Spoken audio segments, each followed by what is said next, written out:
Okay, this is our third lecture on Marxism, and in this lecture I want to talk about a famous quote of Marx's, namely, "The religion is the opiate for the masses." Religion is an opiate, or the opiate of the masses, a quote you're probably familiar with. And I want to talk about why Marx says this and why atheism is inextricably bound with Marxism. Dr. Martin Luther King wrote an essay, or gave a speech, which was later turned into an essay, critiquing Marxism. And in it, the number one critique he levels at Marxism is that it is ipso facto atheistic. Now, why would he say that? And what does Marx mean? So why is Marxism atheistic, and why does it need atheism? But also, what does Marx mean by religion as an opiate for the masses? Well, think about what an opiate is. An opiate is something that numbs you. So what is Marx talking about? What is religion numbing? Well, Marx thinks religion essentially teaches the poor, or the proletariat, the have-nots, how to live in poverty without the resolve for revolution, without the anger for revolution. Think of some of Jesus' teachings.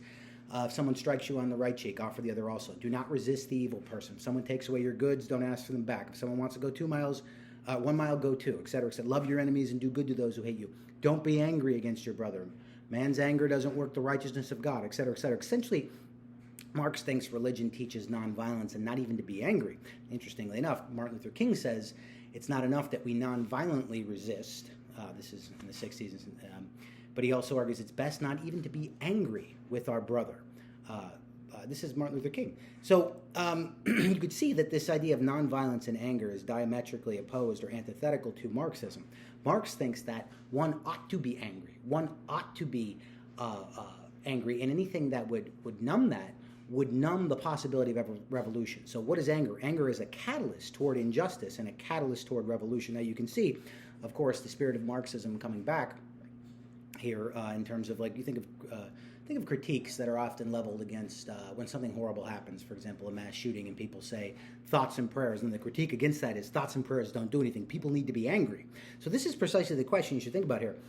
Is anger a good thing? This dovetails into a lot of different, or splits into a lot of different questions about the necessity of anger and social revolution. Certainly Marx agreed with anger and social revolution.